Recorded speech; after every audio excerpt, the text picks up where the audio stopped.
Hey guys, it's Kaz here, and today I'm doing the D&D book tag. I was actually tagged in this, surprisingly. I was tagged by the Becca Fowle, and the original is by two people, Gems, Creeps and Geeks, and Ashley's Bookish Life. So I will be leaving all three of them down below along with the prompts, and also because D&D tag, I am currently wearing my Caduceus cardigan, because why wouldn't I be? Here's a dice, here's some mushrooms, here's some stuff and some things, here's a drink, here's a bug. Anyway, it's really good. So yeah, first of all, my relationship with D&D. I used to play D&D back in the day when I was a teenager. I was going to show you a picture of the character that was my character, called Jaina Oliera, but I don't know where my drawings are from that period of time, so I can't. She was blue. It was one of those things like, her name's Jaina Oliera, Sean to Joy, but it's like, but she's not joyous, she's like really stoic and, you know, one of those things that you do when you're a teenager. Anyway, my character now is Tentacles, and I am half elf, but the other half is a giant colossus squid because I do what I want. I'm a 7'9" warlock. I've got tentacles because I do what I want. But yeah, that is who I am now. But anyway, let's actually get into this tag. So, first question is, everyone's dead. A character with a tragic backstory, and there was one that I wanted to go for, but I'm going to be picking that book series later on. So instead, I'm going with Bitter Blue by Kristen Cashore. This is the third book in a series, but Bitter Blue as a character is very tragic. So basically, the first book in this series is Graceling. I'm sure you've heard of that one at least. And Bitter Blue is in Graceling as a child a little bit. And then this book is about her, and like a lot of this book deals with trauma because she has a lot of trauma in her life. Her dad was an absolute knobhead. He had a power where he could like make people do what he wanted. And yeah, the reason I love this book so much is because it was a fantasy setting, and then the characters are actually dealing with real issues of like trauma and trying to get through stuff. And so often in fantasies, it's like, oh, this big massive battle has happened. People are dead, or people are maimed, or crazy stuff's happened. Oh well. And like nobody ever deals with anything because nothing's, it's all like war off a duck's back. So the fact that this is here and there's loads of trauma involved and processing and dealing, I really loved it. So yeah. Question 2 is Roll Persuasion With Advantage, and also by author, and you know what, I'm just going to throw in 2 here because why not? There are more as well, of course, but I'm going to go with Simon James Green and Andrew Smith because yes, I will buy all of their books. Come out with a new book, Andrew Smith, please. I know you're busy teaching, but do another book. Simon James Green is good. He's been bringing out books, so we'll allow him. But yeah, both of these authors, I will read everything they've written. I own everything they've written, I think, so far. Yeah. And I love them. Question 3 is, me and the boys are going to mess you up. An ensemble cast you love. And the same one I was going to answer earlier, I could have also answered here, but we're still not there yet. So instead, the most basic ass bitch answer to this question is Crows and Ravens, because they're both so good. And it is a basic bitch answer, but also for a reason, because both of these casts are so good. The Raven Cycle, the Ravens. Six of Crows, the Crows. We just love Corvids here. Corvids, in a murder. We love it. They're both great. 10 out of 10, would recommend.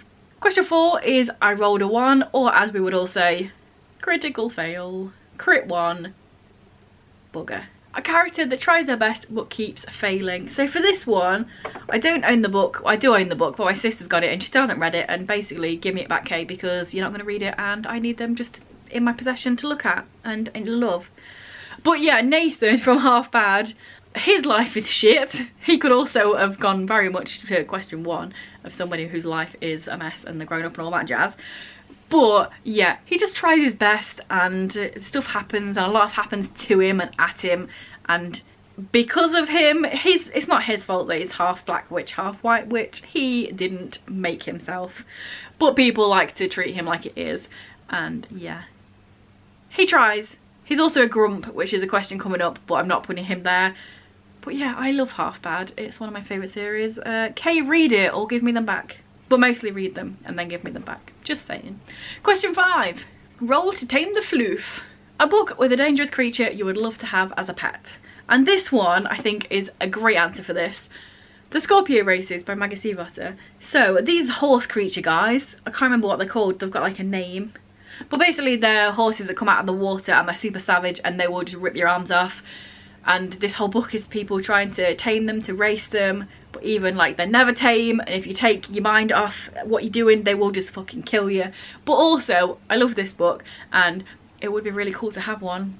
They eat flesh, all that jazz, so it definitely works for angry creature. It's not just a cute creature that is already a pet. Like, this is going to take some work, but also they're really good. We're halfway through, so let's head on over to a message for one of my little angry creatures. We're about halfway through, so let's head on over to a message for one of the sponsors who are floofs that I have already tamed. Look how lazy this is. Can't even be bothered to stand up to eat his food. So, question 6 is DM rolls unexpectedly. This is when you're just chilling and then behind the screen the DM's like, who? And you're like, bro, what is going on and why? A book that surprised you. So for this one, I was thinking for a while and then I thought, you know what, I'm going to go back to my roots. This is a book that I haven't talked about for several years, but I raved about it a lot when it first came out. And that is Elephant Shoe by J.S. Edge. Now this surprised me because the author got in contact with me and asked if I wanted to read their book. I was like, sure. Sounds interesting. Turns out I absolutely fucking loved it. I bought a physical copy because I had it as an ebook. I made several people read this book as well just by talking about it on my channel back then, back in the day. I've been here for a while, guys. So, and then everybody that read it really loved it as well. So yeah, it surprised me because I didn't know it was going to be so good. This is a contemporary, it's male-male romance, but also like there's other stuff going on, there's a lot of trauma. I like that sort of stuff. I like reading that sort of stuff. I'm going back to my roots. There's like this mystery of what's happening. It's not like a proper mystery. I can't tell you what happens because it is a spoiler, but also it's kind of not a spoiler, but it is. So if that intrigues you, read it. It's just really good. It's just really good. It's about a boy who moves away to his grandparents because his parents died and his older brother just like kicked him back, and then he's coming back to there and there's all this like angst and anger between him and his older brother, but then also there's this boy at the school. I think they used to be friends if I remember correctly, but then he's acting weird and he's like, why is he acting weird? But then it's like feelings as well. It's just really good, basically. I haven't read it for so long, maybe I'll have to reread it. I've read it a few times and it's just really good. So thanks J.S. Edge for randomly asking me to read this book. Question 7 is I would like to rage. A character with anger issues. Now this is the book that could have also gone with the first question, which was the tragic backstory one, and it could also go with the ensemble. So basically it's like my favourite series ever. So Andrew Mignard. Andrew, anger issues, yes. The All for the Game series by Nora Sakovic. I love it, it's the best. In fact, it's so close to March and I swear down March is when they're bringing out the pre-orders of the fancy books, and I'm going to buy them even though I'm not that sort of person, but I am for this series because I love it. Just throughout this whole series, Andrew is just aggression and anger and hates everyone, and I love it. So it definitely fits. This, I've talked about it so many times, is about a bunch of characters that play this sport Exy, which doesn't actually exist, but it exists in here, and also mafia stuff, and also just everybody's just aggressive and shit and have tragic backstories for everyone in here. It's just so good and dramatic and I love it. I need to reread it. I am actually. This one of my things I'm going to do this year is reread this series. I already know that. I've already decided. Question 8 is Hip Thrust. Question 8 is Hip Thrust For Seduction. A spicy book. Now this one took a while because I know I've read books with spice in it, I just can't remember what any of them are. But it's like, because I don't often go for books just because of that, I try and be like, make me cry as well, you know what I mean? But anyway, one that didn't make me cry, I don't think, because it's not like aggressive like a lot of these books, is Leo Loves Aries by Anita Sunday. I had to go on Goodreads and like look and try and figure out what book I could put here, but as soon as I saw that book I was like, yes, this definitely had spice in it. And it's just a really good book. It's about these two guys and like a brother and a sister, and then they get a roommate, and then like the guy and the roommate, and then they were roommates, they were, and then it's like they both like each other, but do they like each other? The tension is there. And also the sister is blind, so it's got really good disability rep in there as well, randomly. It's a really good book, so yeah, glad I remembered that exists to answer this question. Question 9 is, how do you want to do this? A book with a satisfying ending. And again, this one took me a while to figure out.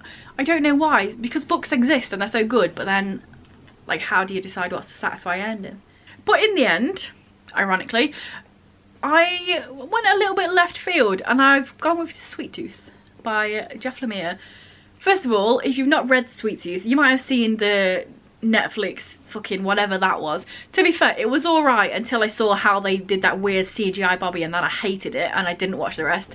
But anyway, this series is really good. It's a lot darker than the Netflix show if you have actually seen that, but I highly recommend it. It's really, really good. And yeah, the ending exists and it was good and I liked it and it wrapped everything up really well.